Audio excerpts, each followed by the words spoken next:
There has been a philosophical route to control others since man could first convey a language or put it in writing. As soon as people had power and one slime ball that came out of the ocean developed into a stronger man than his neighbor, somebody had the inclination to control someone else.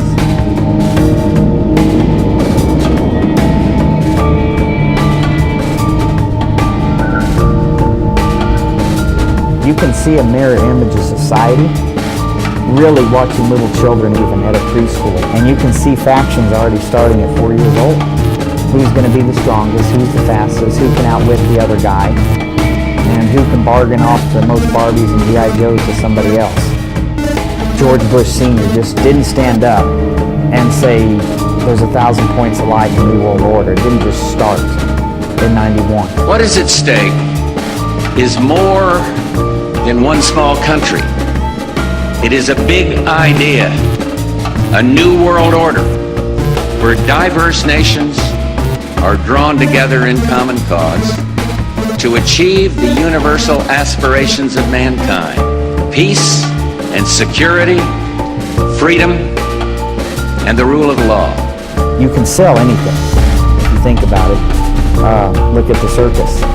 And if they can sell and pitch their goods and hardware to people, and it makes people feel good even though it's a false sense of security, like we have to do this to protect you from yourself. Before you know it, they're raised up on that ivory tower, and it's no longer we're doing this to protect you from yourself, we're doing this to control you and manipulate you. If we don't do this for your own good, protect you from terrorism, give you national health care because you're too stupid to pick your own health care, and you sure can't be trusted to build any highways or control the flow of water within your state or county, or dam it, or have a power plant or anything without our overbearing guidance.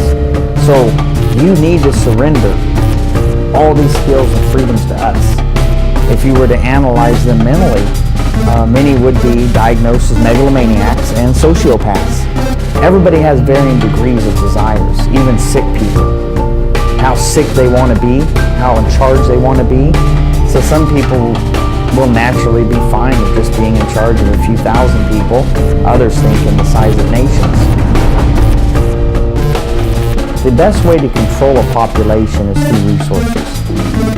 You don't gain much ground going door to door and kicking in doors and doing armed seizures. If you can control the ability for people to prosper and produce and to eat and to drink, then you control a population. By over-regulating industries with no scientific proof, you have crushed the ability for American manufacturing to be the lead in the world. And if we're not the lead in the world and you start closing plants, people aren't working, which means they're not buying food or buying Christmas presents. We should be the #1 exporter of wood products.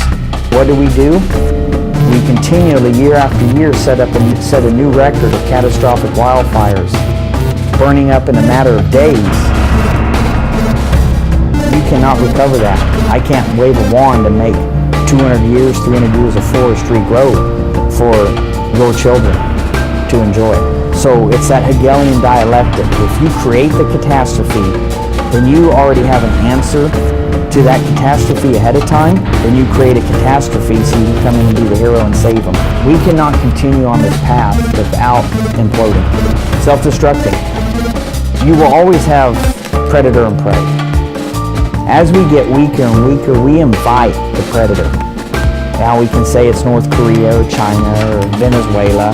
An adversarial country that seeks to have a larger stand in the world with a military or economically would be a fool not to pick on a country with the rich resources that we have and not make an attempt at a takeover. Do I want it to happen? Absolutely not. I'll be the first person to fight a red wave of Chinese invading us. I guarantee you I'll be up front with good friends. But if for an adversary not to take advantage of our weakening position strategically or tactically, they're not going to pass that up. And I don't see how we're going to get out of the current.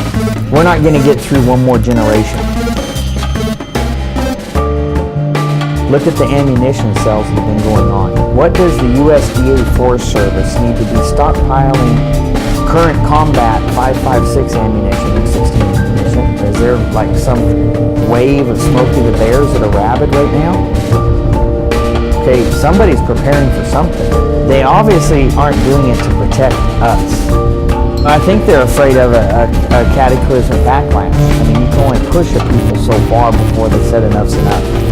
How do we mitigate the damage? How do we do something good? We do some introspection, if you will. I'm not talking some Buddhist thing. I just mean that old phrase of looking in the mirror, saying, here's what I believe in, and here's what I'm willing to die for. Is it going to happen and we're just going to save the whole economy and country as we know it right now, or as we know it historically? No. It is infixable as we know it. It's going to have to implode, collapse, and we're going to have to, the survivors that want to prosper and be free again are going to have to rebuild again.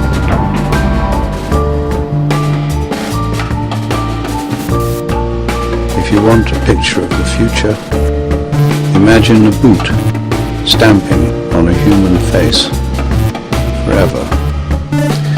The moral to be drawn from this dangerous nightmare situation is a simple one. Don't let it happen. It depends on you.